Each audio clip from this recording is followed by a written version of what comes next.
Sergeant Leo Callahan's boots clanked heavily against the grated floor of Station Erebus as he shuffled down the narrow corridor, every muscle in his body aching like he'd been personally wrestled by a black hole. The overhead lights flickered with their usual half-hearted enthusiasm, casting sickly shadows that stretched and twisted like lazy ghosts. Another double patrol shift done, another night of microwaved rations and dreams haunted by malfunctioning mech suits. He tapped the access panel to his quarters, the door sliding open with a grumpy hiss. Leo had exactly one goal for the evening: collapse on his bunk and pretend he didn't exist. Maybe dream of something nice, like a beach on old Earth or a pizza bigger than a reactor core.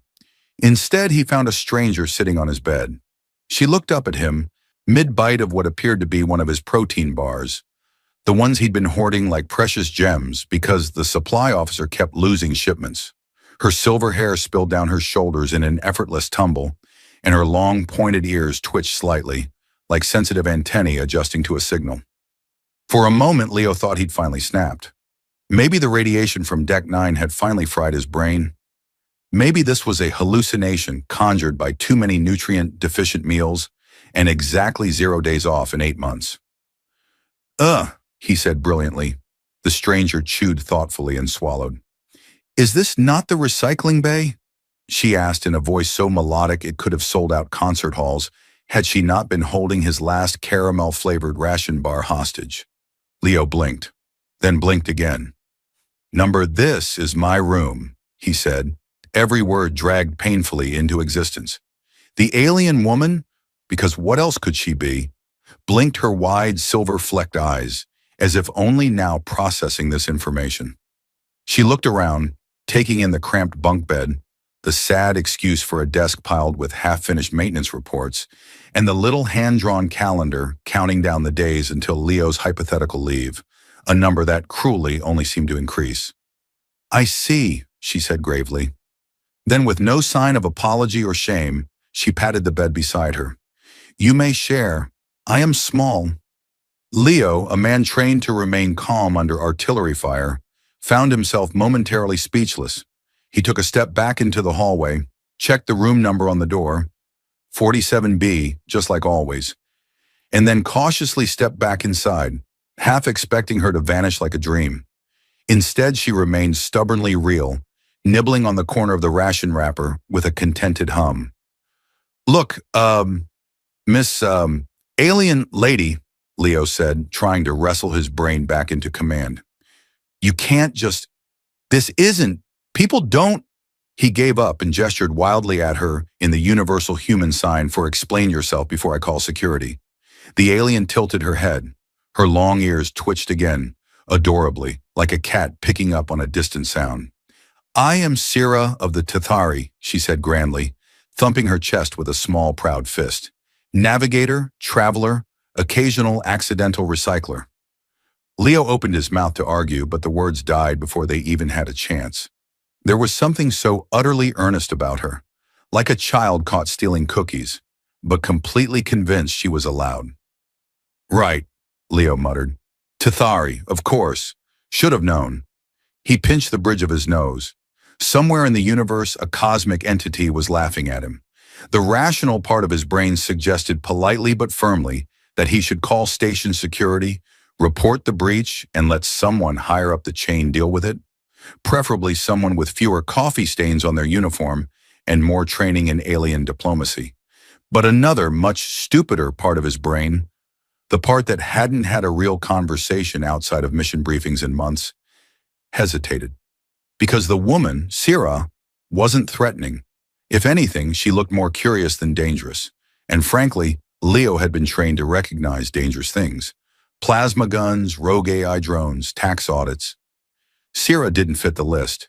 She noticed his hesitation and pounced like a starved velociraptor sensing weakness. "You seem reasonable," she said, scooting over to make more room on the bunk. "Perhaps you will allow me to stay until I locate the correct recycling center. I am very tired, very small, harmless." She punctuated this with what Leo assumed was her version of a pitiful smile, although it looked suspiciously like a smug grin. Leo sighed so hard he almost dislocated a lung. "Fine, but just for tonight, And you're explaining everything tomorrow, including why your ears look like tactical antennae. Sierra's face lit up like someone had just handed her a lifetime supply of free energy crystals. She immediately lay down, curling into a tiny ball with a speed and efficiency that suggested extensive practice in occupying small spaces.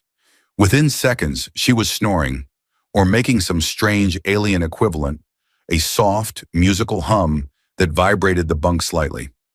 Leo stood there for a long moment, wondering how exactly his life had managed to derail so spectacularly in the span of 3 minutes.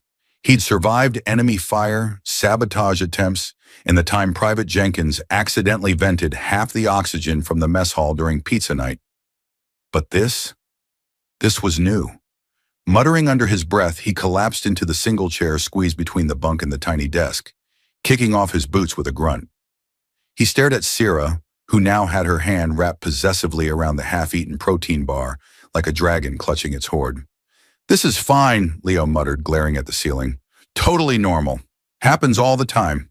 Random space elf invades your room. No big deal." The ceiling, unhelpfully, offered no advice. He closed his eyes, telling himself he'd figure it all out tomorrow.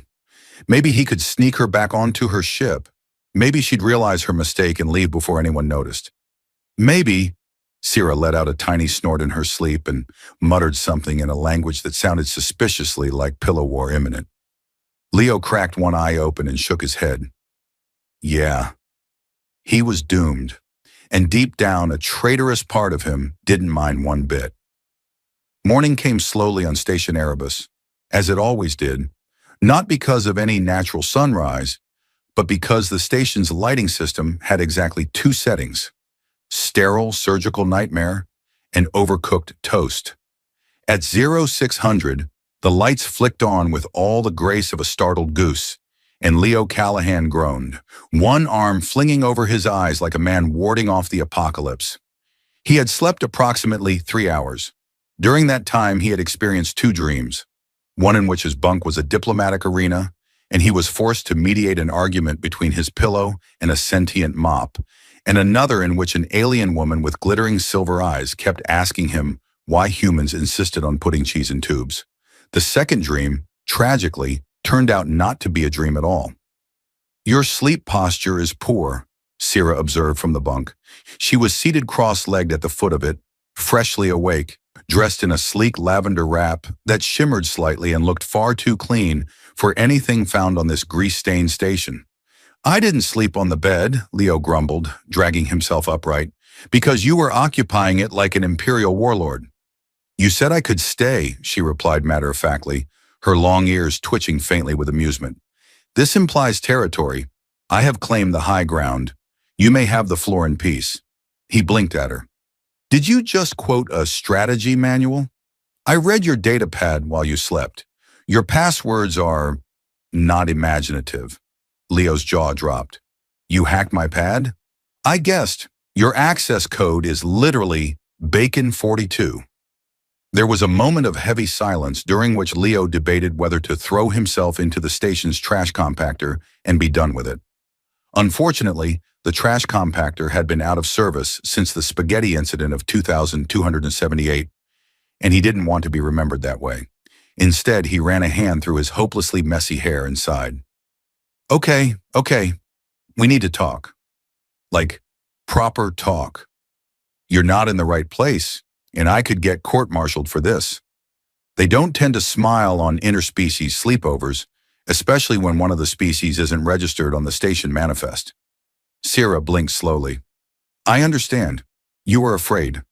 "Yes," he said without hesitation. "Don't be," she replied. "I am very discreet. Also, I rewired your ventilation system to make a cozy nest spot." "Look," she gestured proudly toward the corner of the ceiling, where, to Leo's horror, a small hammock-like structure had been woven out of thermal socks, ration wrappers, and what looked like his extra blanket. It was nestled between 2 ventilation pipes and somehow looked comfortable. "I'm going to get a brain hemorrhage," Leo muttered. "This is it. This is how it happens."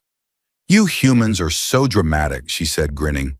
"It is only temporary, until I understand where I am. You're on Station Erebus, Earth Federation jurisdiction.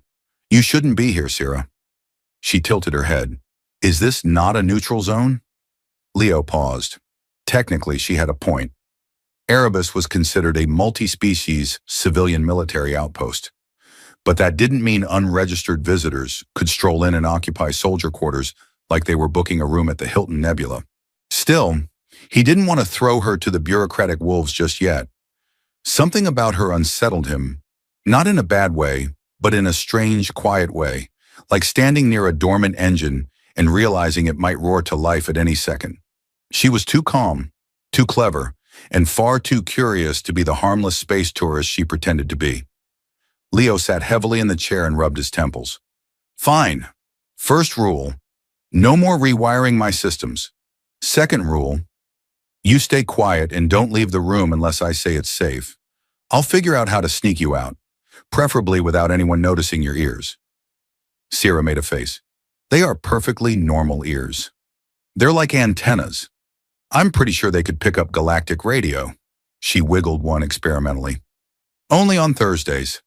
Leo let out a strangled noise and pointed a finger at her. Stop that. You're very amusing, she said, utterly unbothered. Perhaps I should study you. I'm not a specimen, he said and stood up. I'm a man trying very hard not to get discharged because you took a wrong turn.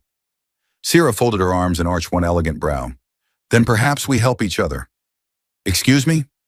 You need someone to talk to who doesn't speak exclusively in acronyms and military growls. I need a place to avoid questions and protein cube salesmen. Symbiosis. Leo gawked at her. You want to be roommates? Only until I find a suitable new habitat. You have a private bathroom. It is a rare luxury in human constructions. I am willing to trade. Trade what exactly? I can cook. You can cook? I once prepared a ceremonial sunfish for the emissary of Krell. He wept openly. I think that is a sign of culinary success among your people. Leo opened his mouth, then closed it, then opened it again. I don't think that's the bar. No. I will prove it, she said. I found some of your local ingredients in the storage unit. It will be a bonding exercise. Wait, what storage? But it was too late. Sierra was already moving, graceful and efficient, like she'd done this dance 100 times. She pulled out a handful of protein packs, a questionable-looking spice bottle, and something that might have once been a tomato. Leo leaned back against the wall, arms crossed, watching her with deep suspicion and a small, gnawing curiosity. It wasn't the worst morning he'd ever had. That honor still belonged to the time Jenkins accidentally released a cloud of sentient mold in the barracks, and Leo had woken up with a mustache that tried to strangle him. This at least smelled like lunch. The thing about Sierra's cooking, Leo quickly realized, was that it didn't so much follow traditional culinary methods as it did the chaotic laws of particle physics. Ingredients floated through the air in slow, graceful arcs as she tossed them from one hand to the other, her long ears twitching in rhythm like antennae tracking radio waves. Leo stood in the narrow galley kitchen, clutching a fire extinguisher the size of a small torpedo, mentally preparing for the inevitable explosion. So let me get this straight, he said, voice tight. You're blending a protein bar, dehydrated broccoli, 2 mystery spices, and battery acid? Sierra looked up, her face a study in pure innocence. It is not battery acid. It is electrolytic stabilizer. Very nutritious. That's battery acid in a fancier bottle. She shrugged elegantly. Your human labeling conventions are deceptive. Leo pinched the bridge of his nose again, feeling a permanent crease forming there. He thought about stopping her, but curiosity, that reckless old friend, rooted him in place. Besides, Station Erebus already had a standing bet on when the next fire alarm would go off. Maybe he could finally win this month's pool. Sierra, for her part, moved like a professional. She stirred the bubbling mess in a salvaged heating coil with what Leo prayed wasn't one of his missing screwdriver handles. The smell that rose from the pot was alarming. It was both sweet and metallic, like someone had decided to bake a cake inside a malfunctioning reactor. So, tell me, Leo said, trying to distract himself from the impending culinary disaster. How exactly did you end up wandering into my room? Was it part of some grand Tathari mission? Secret spy operation? Really bad Google Maps? Sierra paused, considering. Then she tapped her chin thoughtfully. In truth, it was the coffee machine. Leo stared at her. The coffee machine? Yes, she nodded sagely. Your station's caffeination distribution unit is of considerable renown among deep space travelers. I was curious. However, the signage was unclear. I mistook your room for a coffee sanctuary. Leo snorted. He couldn't help it. You thought my disaster of a bedroom was a sanctuary? She smiled, unbothered. It smelled inviting. Burnt caffeine molecules, engine lubricant, and mild despair. Very authentic. Leo laughed harder than he had in months, doubling over slightly. His ribs ached from it, in the best way. Sierra smiled quietly, clearly pleased with herself, and resumed stirring the mutant stew. Okay, Sierra, Leo said, wiping tears from his eyes. Okay, that's fair. We do have a bit of a derelict pirate ship vibe going around here. I'm impressed you didn't turn right back around. Sierra shrugged. I have slept in less comfortable places. Once I took shelter inside the digestive sac of a molivore worm during a sandstorm. It was squishy. Leo choked on nothing. That's horrifying. Very warm, though. Yeah, I'll stick to cold showers and thin mattresses, thanks. The stew began to make a faint hissing noise. Leo tensed. The fire extinguisher creaked in his hands. Almost ready, Sierra announced brightly, oblivious to the small tendrils of smoke curling from the pot. She rummaged through the drawers and triumphantly produced 2 battered mess trays. With the ceremony of a 5-star chef, she ladled out generous helpings of the steaming, suspiciously glowing stew. Leo eyed his tray like it might sprout legs and attack him. Eat, Sierra commanded, sliding into the tiny fold-out chair opposite him. Her expression was serious. It is good luck. In my experience, food that glows isn't lucky, it's radioactive, Leo muttered. Still, he picked up the battered spork she offered him because somehow it felt like a test, or maybe an invitation. With great reluctance, he took a small, tentative bite. There was a beat of silence, and then another. The stew was edible.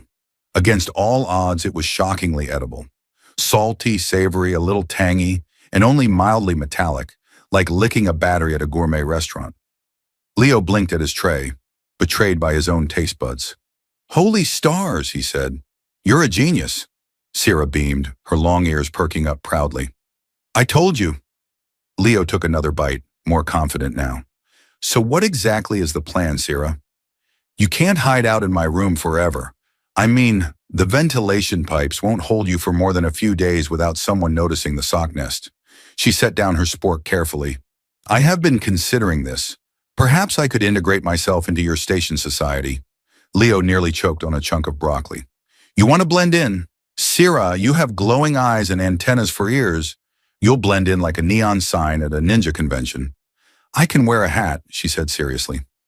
Leo buried his face in his hands. A hat isn't going to cut it. Sierra leaned forward, lowering her voice conspiratorially. I could become your assistant. You are always behind on reports. I could type very quickly. I possess 19 fingers when necessary.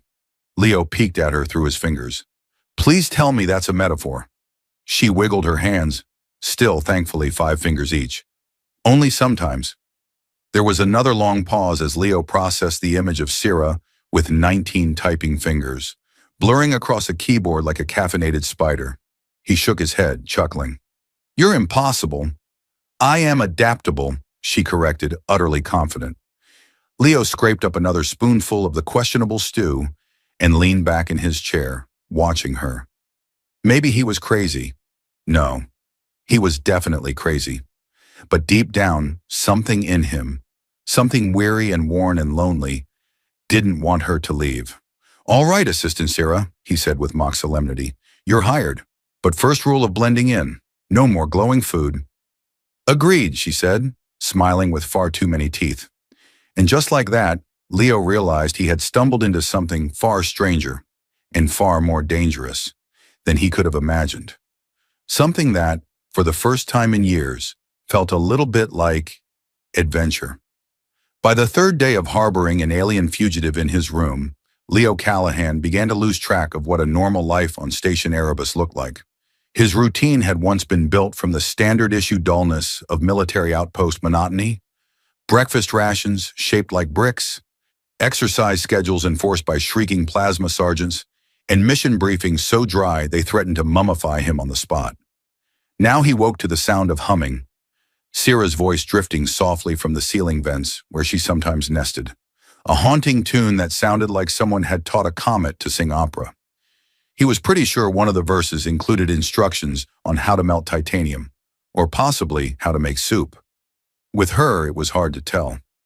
On that particular morning, Leo rolled out of bed, half-dressed, hair sticking up like he'd been hit by a low-voltage lightning bolt, and promptly tripped over a pile of gear that hadn't been there the night before. "Is that a hoverboard?" he asked groggily.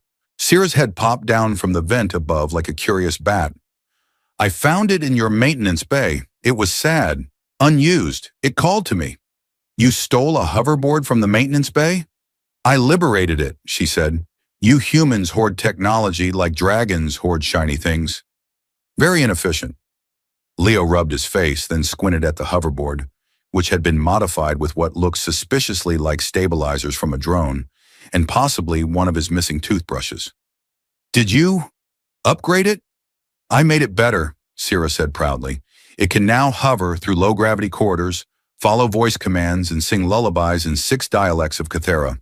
Leo stared. Why would a hoverboard need to sing lullabies? For morale. There was no arguing with that. Over the next few hours, Leo discovered just how thoroughly Sierra had begun adapting to her adopted environment. She had organized his storage closet by subatomic weight. "Very logical, very soothing," she insisted, rearranged his data pads by the harmonic pitch of their system fans, and drawn star maps across the underside of his bunk with glow paint. Apparently, the ceiling above his head now depicted the southern hemisphere of her home planet, Tether 9. "It's upside down," Leo had pointed out. "You are upside down," Sierra replied calmly. Later that day, while Leo tried to focus on his data logs and ignore the faint sound of the hoverboard singing a lullaby to itself, Sierra sat cross-legged on the floor with a salvaged toolkit spread out before her, dismantling a military-issued wrist communicator with the gleeful focus of a child disassembling a forbidden toy. "You're going to get us arrested," Leo muttered, tapping his tablet. "I'm going to make you fashionable," Sierra said. "This model is 20 years behind in encryption layers. You could be hacked by a determined hamster." Leo raised a brow. "You've seen a hamster?" "Yes. Terrifying creatures. Great political ambition. They built an empire on Tathar once. Fell apart after the cheese wars." Leo gave up entirely on concentrating. Just then, the station's alert system let out a loud beep. He glanced at the console as a red notification flashed across the screen. "Unidentified signal detected in Sector B7. Protocol. Investigate and report." Leo's heart skipped. Sector B7 was only 2 modules away. Too close for comfort. He immediately straightened up, slapping the hoverboard aside as it tried to follow him like a loyal pet. "Sierra," he said, urgent now. "We've got a scanner ping. Unidentified signal. Could be a sweep drone."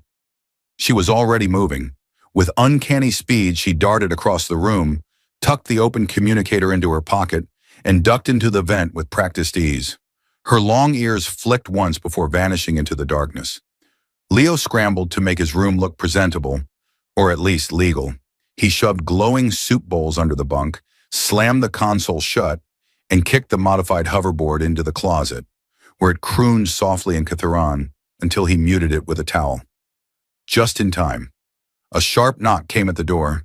Then it slid open to reveal Officer Blythe, a stick-thin regulation enforcer whose face was permanently locked in a frown, as though someone had just told him fun was now a capital offense. "Callahan," Blythe said flatly, "explain the power fluctuation coming from your room last night." Leo summoned his most innocent expression. "I microwaved a protein slab with slightly off calibration. I swear it wasn't a rave." Blythe squinted at him, unconvinced. "Maintenance flagged your quarters for irregular energy use. Spikes in ventilation flow, heat signatures in your ceiling ducts, something about an unauthorized AI voice humming lullabies." Leo tried not to sweat. "I like ambiance," Blythe leaned in.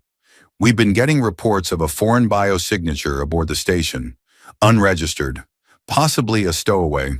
You wouldn't happen to know anything about that, would you? Before Leo could answer, something crashed behind him, loud, metallic, and unmistakably Syrah-shaped. Leo whirled around to see his closet door fly open and the hoverboard shoot out like a missile, flailing in midair with a confused Syrah clinging to its top. Blythe's mouth dropped open. "Delivery," Syrah said brightly. "Fresh military-issued ration cubes. For, Callahan's morale improvement program." Leo grabbed the nearest object, a sock, and flung it at the board. "Stay!" he barked.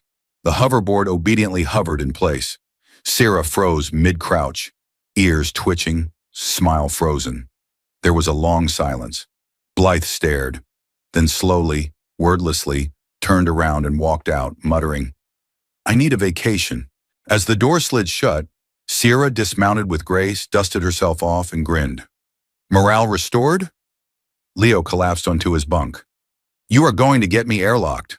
She settled beside him, folding her legs. "But admit it, it would be so boring without me." He looked at her starlit eyes, her strange gravity, her chaos, and sighed with something that wasn't quite defeat. "Yeah," he muttered, "you're not wrong." Leo had a theory that Syrah wasn't just from another planet. She might have been from another dimension altogether, where rules like gravity, logic, and basic social conventions were more like loose suggestions. Every day she found new and spectacular ways to dismantle what was left of his orderly military life, like a star-eyed wrecking ball. Case in point, breakfast. Leo was half asleep, wearing socks that didn't match, in a shirt that probably belonged to Corporal Jensen, 2 rooms down, when he stumbled into the galley and found Syrah standing on the counter, waving what appeared to be an industrial laser cutter at the ceiling. "What are you doing?" Leo croaked. "Harvesting." She grinned, one foot perched on a crate of emergency rations like a tiny conqueror. "Your station grows edible condensation colonies. Very rare, very expensive." Leo squinted at the damp patch she was vaporizing off the vent. "That's mold, Syrah. That's mold." She tilted her head thoughtfully. "Tastes better than your protein bricks." "I feel deeply insulted," Leo muttered, staggering toward the coffee dispenser. He slapped the button and waited for salvation in liquid form. Unfortunately, the dispenser chose that moment to let out a sad mechanical whimper and display an error code that translated loosely to "Give up, mortal." Leo stared at the machine, betrayed. Number, no, not today. Syrah hopped down gracefully, her long ears flicking in amusement. "Your caffeine shrine has been neglected. I shall offer repairs." Before he could protest, she cracked open the side panel with a swift, practiced motion. Wires dangled like wounded soldiers. The scent of burnt circuitry filled the air. Leo felt his soul leave his body in anticipation of disaster. He backed away slowly. "You know what? I'll just...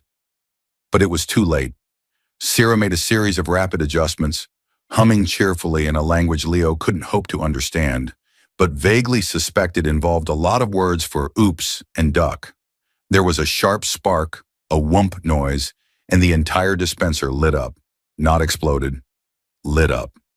Glowing blue lines raced across its surface in intricate patterns. The coffee machine shuddered, coughed once, and then sang. A deep, melodic voice boomed from its speakers. "Good morning, hero of the stars. Would you like your customary beverage of glorious strength?" Leo blinked. Syrah beamed. "I improved it." The dispenser, not waiting for permission, whirred into life and dispensed a perfect cup of coffee. The aroma richer and sweeter than anything Leo had smelled in months. Cautiously, Leo accepted the cup. "If this is a hallucination, I don't want to wake up." He took a sip and nearly wept. It was magnificent. Like drinking liquid victory. He turned to Syrah, overwhelmed. You beautiful, chaotic miracle." "I accept praise," she said magnanimously, flipping her hair with a practiced flair. They sat at a battered metal table, Leo nursing his celestial coffee while Syrah nibbled suspiciously at a ration bar she had carefully deconstructed into microscopic layers. "So," Leo said between sips, I guess we should talk about the tiny, insignificant fact that the station's scanners are actively sweeping for unidentified life forms. You know, like you. Sierra nodded, unbothered. I have a plan. Leo leaned back warily. Why does that terrify me? You lack vision, she said loftily. Observe. From the battered canvas bag she kept hidden in the vents, Sierra produced what looked like a very sad rubber chicken, a broken hologram emitter, and a tangle of neon cables. Leo watched, horrified and fascinated, as she assembled them with surgical precision into something.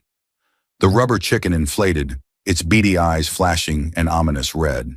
The hologram emitter buzzed to life, flickering into the vague outline of a human-shaped figure, tall, official-looking, wearing what might generously be called a uniform. Behold, Commander Quark, Sierra said proudly. Leo squinted. Your fake ID is a holographic rubber chicken? Correct. Commander Quark oversees interstellar sanitation, a very important post. No one wishes to question sanitation officers. They are feared and revered in equal measure. Leo considered this. On one hand, it was absolutely insane. On the other hand, it might just be insane enough to work. No one wanted to anger the sanitation department. Everyone needed them, and no one wanted to talk to them. You're unbelievable, he said, half laughing, half terrified. I am adaptable, Sierra corrected again, grinning with a flash of sharp teeth. They ran drills all morning. Leo taught Sierra how to walk like she belonged, how to mutter under her breath like she was stressed about cleaning quotas, and how to wield a mop with the grim authority of someone who had seen things no one should ever see. Sierra, in return, taught Leo how to hack a retinal scanner with a hairpin in a tube of toothpaste. It was oddly fun. For the first time in a long time, Leo felt alive. Not just surviving, not just grinding through the endless, colorless routines of military life, but living. At the end of the day, they slumped side by side against the wall, bruised, laughing, exhausted. You know, Leo said, staring at the stained ceiling above them, when I signed up for this assignment, I thought I'd spend a year staring at endless cargo reports and losing card games to grumpy engineers. I didn't expect to be training an alien stowaway in the ancient art of mop diplomacy. You are welcome, Sierra said serenely. Leo laughed again, the sound bouncing off the metal walls. Outside the room, the station thrummed with its usual subdued chaos. Life support systems hissed, engines hummed, and unseen drones zipped through the maintenance tunnels, oblivious to the strange little revolution brewing quietly in room 17A. Leo leaned his head back against the wall, sipping the last of his coffee, and thought, maybe for the first time, that he didn't mind the chaos at all. Maybe, just maybe, he needed it. The next morning began with Leo waking up to a six-legged cleaning bot repeatedly ramming its head into the side of his bunk. Cease, he groaned, tossing a sock at it. The bot paused, reversed, then politely rammed itself into his shin instead. Sierra, perched upside down from the overhead lighting rig, like some sort of elegant, long-eared space gargoyle, watched with interest. It's attempting to assert dominance. You've failed the territorial challenge. Leo batted it away and sat up groggy. Remind me again why you're hanging from the ceiling? I was recalibrating the photonic ballast alignment nodes, she said cheerfully, but now I'm just vibing. As Leo rubbed his eyes and tried to coax his brain into operational status, the room's light flickered briefly, a subtle shimmer that passed like a ripple over the walls. Power flux? He asked. Sierra dropped to the floor soundlessly. Not exactly. More like someone scanning. High-frequency quantum lattice pattern. Military grade. Subtle. Sneaky. Rude. Leo stiffened. How close? Close enough, she replied, peering at a device she'd cobbled together from an old wristpad, a singing toothbrush, and what Leo suspected had once been part of his microwave. They're sweeping compartments, floor by floor. Someone suspicious. Leo cursed under his breath. Great, just great. We finally taught you how to pretend to be a janitor, and now the station decides to get paranoid. I told you, Sierra said, twirling one of her long ears like a ribbon. I emit a minor subdimensional echo. Very rare, very charming, very detectable if you're trying hard enough. Leo paced.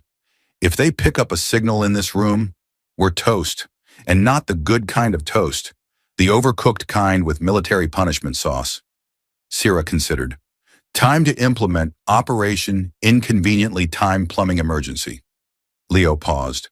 That is not a real operation. It is now, she said, already vanishing into the wall panel. Moments later, a klaxon sounded. A strange, wet gurgle followed by a station-wide announcement in a bored robotic voice. Warning, Level 3. Sanitation anomaly detected in Section Gamma 3.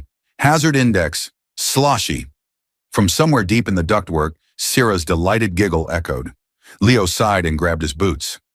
If I end up knee-deep in alien jelly, I'm transferring to an asteroid mining shift. The plumbing chaos, courtesy of Sierra rerouting a water recycling loop through a decommissioned cryo-storage bay, gave them just enough cover to reroute surveillance feeds and delay the scan. For now. Back in the safety of room 17A, Leo flopped onto his bunk while Sierra poked around in a crate of salvaged junk, humming to herself. Tell me about your world, Leo said after a moment, surprising even himself. Sierra looked up. He shrugged. We've spent all this time pretending you're a sanitation officer and a hoverboard mechanic. I figure maybe I should get to know the actual you. She tilted her head, studying him with those strange star-speckled eyes. No one on your station has asked that. Well, they haven't met the real you, he said. Just the chaos. She smiled faintly. Tethar 9 is warm. Mostly oceans. The cities hover. Anti-grav pylons anchored into the crust. Everything's always shifting.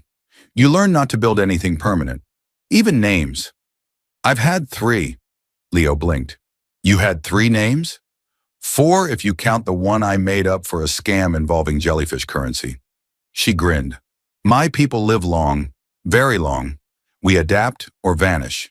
He sat up. Why were you on the human border station? You never told me how you ended up here. Sierra's smile faded slightly. Because I was looking for somewhere different. Somewhere slower. Less grand. Less scripted. I grew tired of everything being predetermined. Leo nodded, quiet. He understood that. Maybe not in scale, but in shape. The predictability of military life had once been a comfort. Now it just felt like being filed away in a drawer labeled background character. Funny, he said. You were looking for slower, and you ended up in my room. She laughed. The universe has a sense of humor. They sat in companionable silence for a while, until the door chimed. Leo froze. Not expecting anyone? Sierra asked lightly. He shook his head and motioned for her to hide. She vanished behind the storage unit in a blur. The door slid open. This time it wasn't Officer Blythe, thankfully, but someone worse in a different way. Lieutenant Thorne, Leo's direct superior. A woman who looked like she could win a staring contest with a photon cannon. Callahan, she said, striding in like she owned the floor beneath his boots. We've received irregular data transmissions from this sector. Any idea why? Leo scrambled for his most convincingly clueless expression. Data transmissions? From me? Thorne raised an eyebrow. Yes, your comm signature lit up at 0300 with a burst of encrypted frequency chatter. Untraceable origin point. Possibly black market tech.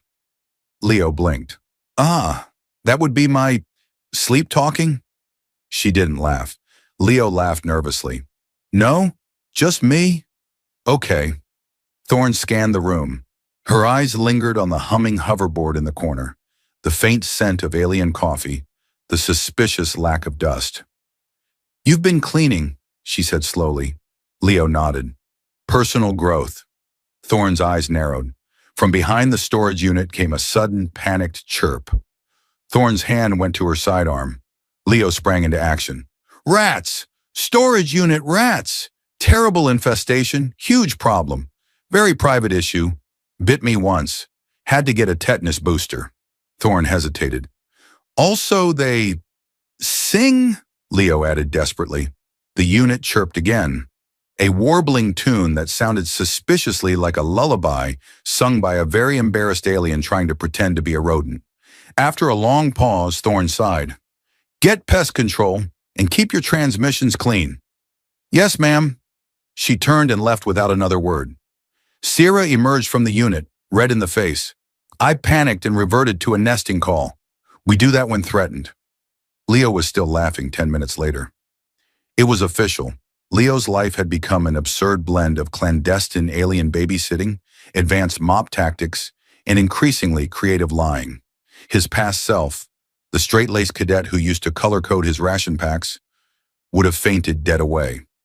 Now Leo just shrugged into his half-button uniform, sipped his contraband alien coffee, and considered how best to hide a 7-foot-tall aquatic tank Syrah had somehow assembled in the middle of his room overnight.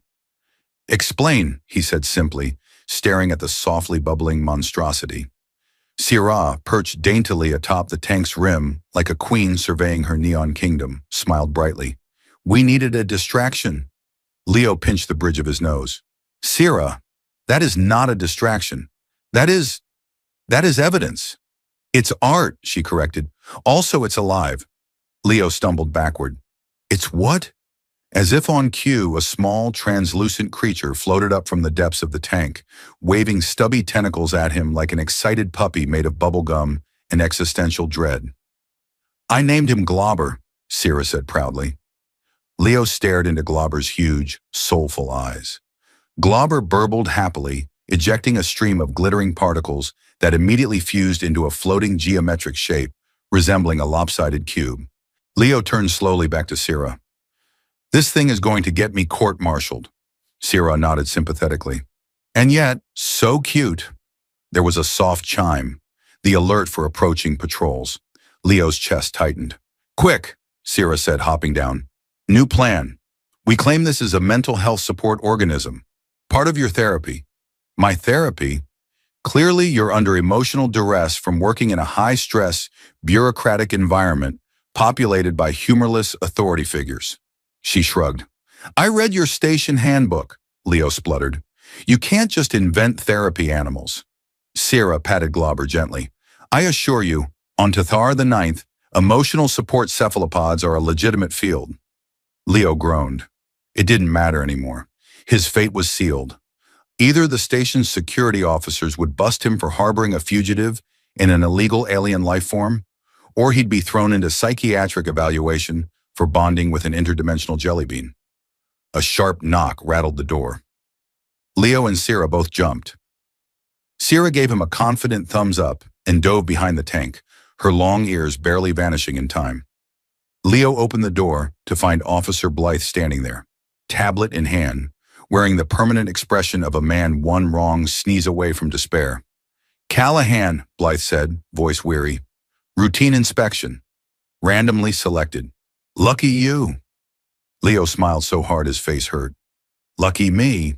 Blythe stepped inside, scanning with professional disinterest, until his eyes snagged on the glowing tank and its proudly burbling inhabitant. The silence stretched. Somewhere behind the tank, Syrah audibly tried to suppress a sneeze. Blythe blinked. Is that part of your duties? Therapy, Leo said firmly. Therapy, Blythe repeated like the word personally offended him. Yup, issued by Central Command, Leo lied with the smoothness of a man who had lost the ability to care.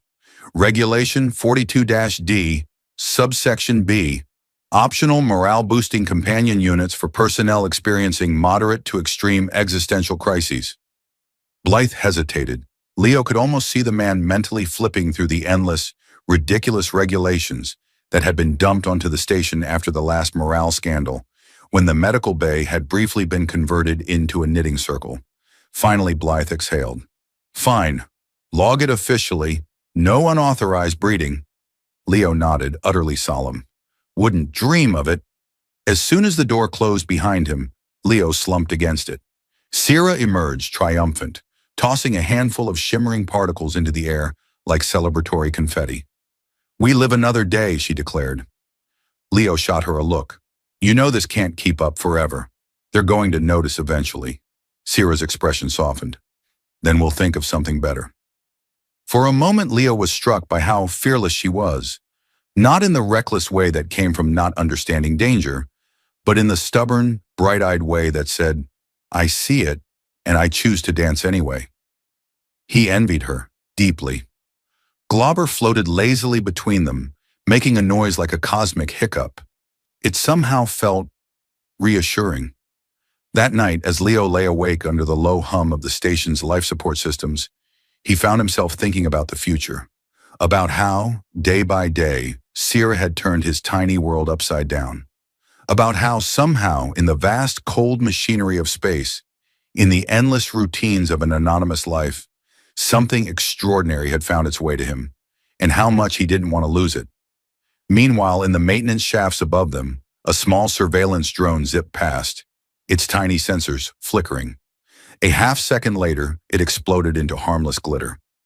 Sierra smiled in her sleep, one hand resting on a glowing cube tucked under her pillow.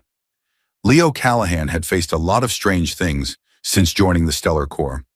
Meteor showers that sang in ultrasonic choirs, quantum malfunctions that turned the mess hall's spaghetti into self-aware philosophical beings, and once, very memorably, an officer's briefing conducted entirely in mime because of a translator virus.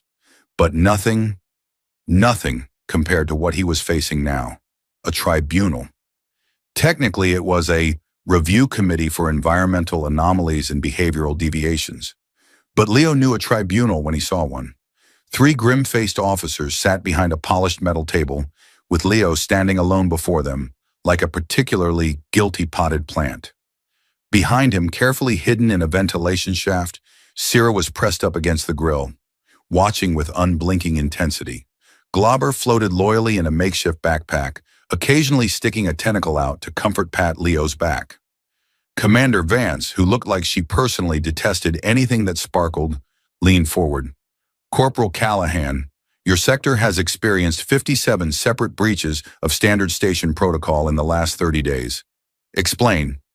Leo inhaled, thought about it, exhaled. My therapy animal is extremely enthusiastic, he said at last. There was a long silence. Commander Vance tapped her stylus so hard against the table that Leo thought she might bore a hole straight through to the reactor core. Another officer, a tall, silver-haired man with the air of someone who secretly wanted to be anywhere else, sighed. And the quantum lattice disturbances? Glauber has big emotions, Leo said solemnly. Sometimes they leak. Vance stared at him like she could taste the nonsense on the air. And the unauthorized modifications to station plumbing? Hydration is very important, Leo said immediately, especially in high-stress environments. And the musical infestation in the maintenance ducts? Morale boosting. And the spontaneous creation of a sub-dimensional fish market on Deck 9? Leo hesitated. Economic stimulation? There was a crack, a snort of laughter hastily disguised as a cough from the silver-haired officer. Vance's glare could have melted titanium. At that moment, the ventilation grate popped free with a musical twang, and Sierra tumbled gracelessly out onto the floor, landing in a tangle of long limbs and even longer ears. Glauber floated serenely after her, blowing a triumphant raspberry. The tribunal froze. Leo froze. Sierra, upside down, waved cheerfully. Hello, minor government officials. I come in peace. For one heartbeat-long moment, the universe held its breath. Then all hell broke loose. Security alarms blared. Officers leapt up, fumbling for stun batons. Someone screamed in a very undignified manner. Sierra, still sprawled on the floor, raised her hands. I am legally a diplomatic entity under the Interstellar Hospitality Act, subsection 17G. Leo had no idea if that was real, but he decided to bet everything on it. He threw himself in front of her like a living shield. She's not a threat. She's seeking asylum. Vance's face twisted. You expect us to believe? I can prove it, Leo said desperately. She fixed our life support systems last week when they glitched during the meteor belt transit. She helped stabilize Deck 6 when the gravitics overloaded. She even taught the sanitation bots how to stop attacking enlisted personnel. One of the younger officers nodded thoughtfully. My mop hasn't tried to strangle me in days, Vance hissed. Irrelevant. She's an unauthorized alien presence. Sierra got to her feet gracefully, brushing imaginary dust from her uniform. a patchwork creation of scavenged station gear, human jackets, and bits of glittery alien fabric. She smiled, soft but fierce. "I didn't come here to spy," she said, "or to fight. I just didn't want to be alone anymore." Her voice, melodic and strangely deep, carried in the high-arched tribunal chamber. Even the alarm seemed to soften into a background hum. "I found a place where, for the first time, I wasn't being judged for what I was supposed to become. I could just be." The silver-haired officer leaned forward. "You mean here? On this rust bucket station?" Leo turned towards Sierra, feeling something loosen in his chest. Pride, maybe, or hope. "She found us. Found me." Commander Vance opened her mouth, no doubt to unleash some regulations so cold it could freeze suns. But the tribunal room door slammed open instead. In walked Station Commander Rourke, a mountain of a man with a cybernetic arm, a collection of improbable facial scars, and an expression of perpetual disinterest. "What's the ruckus?" he demanded. Vance saluted sharply. "Sir, unauthorized alien entity." Rourke squinted at Sierra, then at Glauber, who blew him a bubble shaped vaguely like a thumbs up. He grunted, "Huh?" Another bubble. This one had tiny sparkles shaped like coffee cups. Rourke nodded once, thoughtfully. "Well, morale's up 15%, maintenance reports down by 20, and the last 3 officer incidents all involved musical therapy programs." Vance floundered. "But the protocols are important," Rourke said gruffly, "but so's a functioning crew." He turned to Leo. "You vouch for them?" Leo straightened. "I do." Rourke jerked his head. "Then it's settled.